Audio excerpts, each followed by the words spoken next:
वीना जी हमारे साथ हैं। मैं इंपॉर्टेंट सवाल भी आपसे करूंगा। वीना मैम, सबसे पहले आपका स्वागत है। नमस्कार।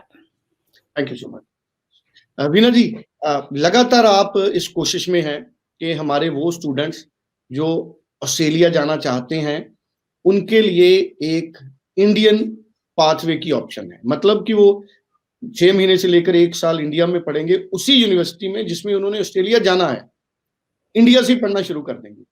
और इस प्रोग्राम को काफी अच्छा रिस्पांस मिल रहा है। एक तो मैं चाहूंगा कि जैसे आपने बताया था कि इसकी डेडलाइन 11 मार्च तक है, सो 11 मार्च तक ही एडमिशन हो सकती है उन बच्चों की जो बच्चे ऑस्ट्रेलिया में एडमिशन लेके 6 महीने, 1 साल या 8 महीने इंडिया में पढ़ेंगे और इसी बीच उनका वीजा लगेगा। और अगर उनका वीजा नहीं होता तो 100% फीस का रिफंड है। सो मुझे ये इम्पोर्टेंट आपका प्रोग्राम लगता है और मुझे लगता है कि स्टूडेंट्स को भी ज्यादा से ज्यादा इस बारे में जानकारी देने की जरूरत है। तो मैं सबसे पहले चाहूंगा एक बार थोड़ा सा ब्रीफ करें, क्योंकि दिन बहुत कम रह गए हैं। जैसे आपने बताया कि 11 मार्च ही डेडलाइन है, उसके बाद एडमिशन नहीं होगी। तो कौन कौन सी यूनिवर्सिटीज हैं जिनकी एडमिशन इंडिया में ही अभी हो जाएगी? ऐसा है कि कुछ प्रोग्राम्स की 11 मार्च है, तो हम उसको 4 या 5 मार्च सोच के चलते हैं, क्योंकि 11 मार्च को अगर करते हैं, तो फिर वो इनटेक निकल जाएगा। क्योंकि जी बच्चे को कुछ डॉक्यूमेंटेशन देनी पड़ती है हमें और फिर रजिस्ट्रेशन होता है, तो इसका प्रोसेस है 1 वीक का। तो हम जी 4 या 5 या मैक्सिमम 6 तारीख तक इन बच्चों की एडमिशन ले सकते हैं। जी अब इसमें क्या है, मान लो बच्चा अगर आर्ट्स का है, सबसे ज़्यादा हमें क्यों दिक्कत आ रही है, क्यों पाथवे प्रोग्राम जाना चाहिए, तो हम इस चीज़ को समझ लें। बच्चे ने मान लो अभी आइल्ट्स नहीं किया या उसका कम स्कोर आया आइल्ट्स या पीटीई में या टोफल, ड्यूलिंगो जो भी उसने किया है। ड्यूलिंगो तो नहीं चलता है, टोफल, आइल्ट्स और पीटीई 3 चलते हैं।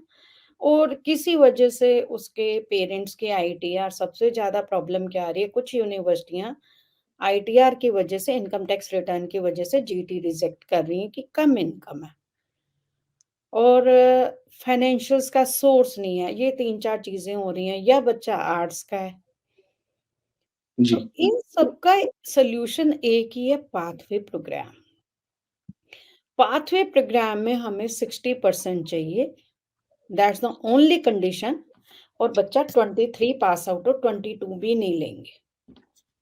जी अब 23 पास आउट बच्चे की अगर इनमें से जो मैंने बताई कोई भी कमी रह गई, तो वो पाथवे प्रोग्राम ले ले जिससे उसका गैप नहीं पड़ेगा, क्योंकि 23 पास आउट बच्चों का जुलाई जो लास्ट है, उसके बाद कोई भी ऑस्ट्रेलियन यूनिवर्सिटी डायरेक्ट नहीं लेगी। अब इनमें से कोई भी कमी आ गई तो वो जुलाई इनटेक में नहीं अगर हो पा रहा, तो अगर वो पाथवे ले लेता है, तो एक तो वो अपना पैसा बचा रहा है, ऑस्ट्रेलिया की जो फीस है। मान लीजिए वहाँ पे फीस इसकी जो 1 सेमेस्टर या 2 सेमेस्टर यहाँ करना है, डिपेंड ऑन द यूनिवर्सिटी। तो वहाँ से ऑलमोस्ट ये हाफ फीस बच्चा यहाँ देगा और वहाँ जाने के बाद भी जो पाथवे का स्टूडेंट है, क्योंकि ये ऑस्ट्रेलिया, यूके, यूएस तीनों के लिए चलते हैं। तो जो पाथवे का स्टूडेंट है, वो वहाँ जाने के बाद भी फीस कम ही देता है। पूरी फीस नहीं है, तो सबसे बड़ा बेनिफिट ये है। सेकंड, वो गैप नहीं पड़ रहा। थर्ड, वो अपने घर में रह के अभी ऑनलाइन कर रहा है, तो वो अपने लिविंग एक्सपेंसेस भी बचा रहा है। ऑस्ट्रेलिया में अगर बच्चा ग्रेजुएशन के लिए जाता है, 3 इयर्स करता है, तो 2 इयर्स का पोस्ट स्टडी वर्क परमिट मिलता है। अब पोस्ट स्टडी वर्क परमिट की रिक्वायरमेंट 2 इयर्स पढ़ना ज़रूरी होता है। तो यहाँ पढ़ के सेकंड ईयर में जा रहा, तो वो भी उसकी रिक्वायरमेंट पूरी हो गई, लिविंग एक्सपेंसेस भी बचा लिए, फीस भी आधी दी। सारे तो जो स्टूडेंट्स को मैं बता भी दूं जी एक बार कि इसी प्रोग्राम में जो नीचे एड्रेस लिखा हुआ है, हेड ऑफिस है SCO 437 and 38 second floor, sector 35C। सो इसमें एड्रेस भी मेंशन है, आप इसमें टेलीफोन नंबर, एड्रेस बकायदा मेंशन है।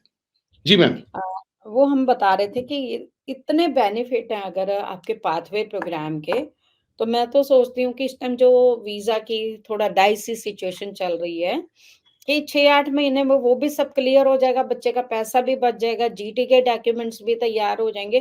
क्योंकि 31 मार्च के बाद according to government of India जो टैक्स रिलैक्सेशन थोड़ी-सी आई है, कि जो अभी 5 लाख टैक्स फ्री थी, वो 7 लाख टैक्स फ्री कर दी है।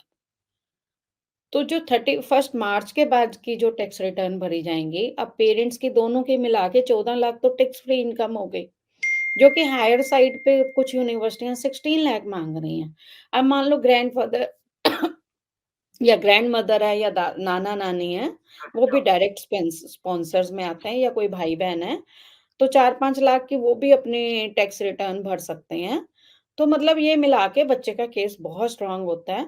तो पाथवे प्रोग्राम से अगर स्टूडेंट जा रहा है तो उसके सारे डॉक्यूमेंट्स आप देखिए कितने स्ट्रॉन्ग तैयार हो गए। 1 सेमेस्टर उसने या 1 ईयर का यहाँ कंप्लीट कर लिया, तो उससे सेविंग भी हो गई, आने वाली वीज़ा सिचुएशन के लिए भी वो तैयार हो गया और वीज़ा नहीं लगता, तो फीस रिफंड है। तो इसलिए उसमें भी कोई टेंशन नहीं है कि किसी किस्म का कोई नुकसान है ही नहीं इसमें।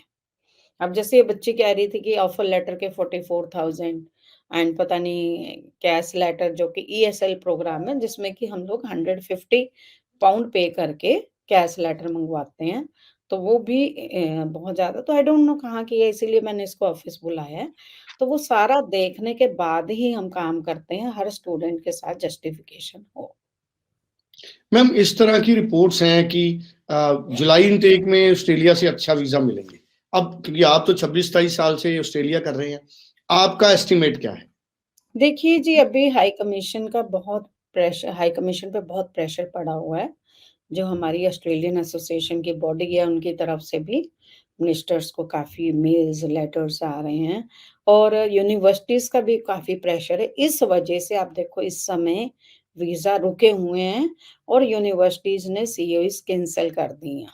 अब नई सीओईज़ के लिए डेफरमेंट के लिए नए ऑफर लेटर आ रहे हैं। नए ऑफर लेटर के साथ एक्सेप्टेंस दोबारा से फाइनेंशियल डॉक्यूमेंट्स चेक होंगे बच्चों के। तो मतलब बच्चे का जो इतना टाइम वेस्ट हो रहा है, तो यूनिवर्सिटियों का बहुत आप देखो कितने मिलियन डॉलर्स की उनकी इनकम है स्टूडेंट इंडस्ट्री से। वो जिस इंडस्ट्री को वो खराब नहीं करना चाहते, बच्चे में कोई ऐसा डर नहीं पैदा करना चाहते, तो यूनिवर्सिटियों का भी प्रेशर है हाई कमीशन पे। तो अभी रुका हुआ है सिस्टम थोड़ा-सा, तो नेचुरल है कि जैसे ही थोड़ा ठीक-ठाक होगा, तो अब वीज़ा आने की हमें उम्मीद है जुलाई में, इस चीज़ में।